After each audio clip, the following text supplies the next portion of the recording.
Yeah, growing up for me, man, I never really, I didn't have God, you know, as a part of my life. We went to church every once in a while, but church was full of rules, and I wasn't a guy who really wanted to follow all these rules. I felt like I couldn't live up to them rules in the first place. So I was the type of person like, man, if I can't do it all, I'm not going to do it. And no one really explained to me, you know, anything about God. It was just like, you need to go to church, baby, you need to go to church. And no one told me anything about this God. They just told me I need to go to church and follow him. And so I didn't know nothing about God growing up, man.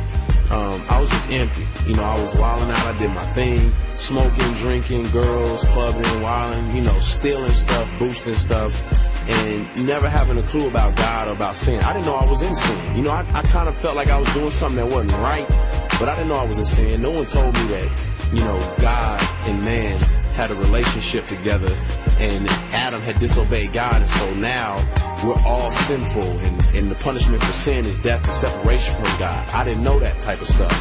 So when I ended up running into a girl that I knew from school, she invited me to come to a Bible study, I was kind of thrown back. I was like, I don't know if I don't think that's my thing. But she convinced me that I really needed to go, and so I just went kind of just to investigate and see what it was going to be about.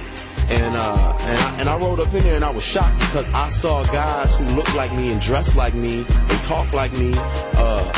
You know, I saw earrings, tattoos, hats to the back, and jeans. And I was like, does God know about these people? Are they okay to be in here? Because clearly they can't be following all the rules. They don't look like rule followers. And so it was communicated to me that, man, nothing we could do could get us into right standing with God. Like, nothing we could do could give us a relationship with God. It was only that Christ dying on the cross paid for our sin, and that his righteousness was the only thing that God would accept, and that we had to accept Jesus Christ as the sacrifice for our sin. And so that had dawned on me that, man, I'm sinful, that I messed up, and that only Jesus Christ could pay my sins. And when that hit me, it hit me like a ton of bricks, and I realized I'm sinful. Like, the things that I've been doing are a result of me just being a sinful person. And so I came to Christ, man, saying, Lord, is there any way you could take me as I am? Because I'm so jacked up. I didn't know that the stuff that I was doing was sinful. And I don't even know if you can really accept a person like me. And the beauty of it is that, man, he did. You know, he accepted me, he embraced me. And I prayed and I said, Father God, you know, forgive me for the sins that I've committed against you. I would like to be adopted into your family and cleansed, and God did it. And the beauty of it is, man, is that after that, you know, that day when I asked God to come into my life and to change me, as that life began to change for me, you know, over a period of time, and I began to look more and more like him. I started to have a hunger to read my Bible and just to know God more.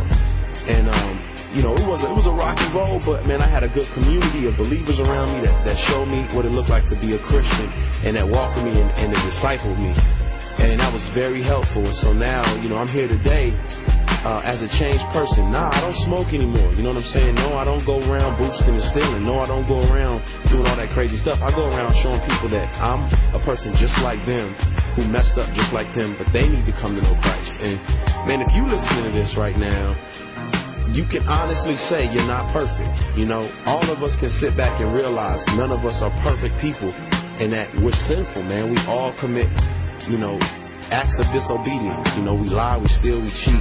And that's me, that's you.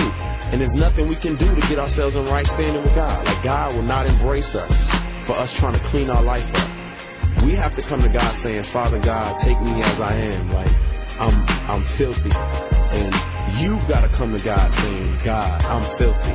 You know, I'm not worthy to know you, but will you cleanse me? Will you take me as I am? Jesus Christ, I believe that not only are you the only sacrifice, but that you died on the cross and was resurrected. You live again. And that shows me that after I die, I can have life with you. You know what I'm saying? And it just confirms that you're real and you're true. So right now, man, I would say that if you're listening to this and you can relate to what I'm saying, one of the things you got to come to realize is that Jesus Christ is God in the flesh. He came down, climbed up on the cross, and died for the sins of all humanity, for every person that walks the earth.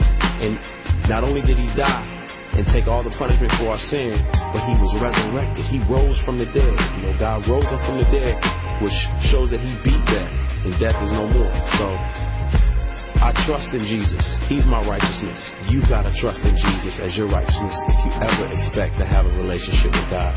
And it's a beautiful life, man, once you know God, no doubt about it. So I challenge y'all, man, I encourage y'all, come to Christ, ask him to take you as you are.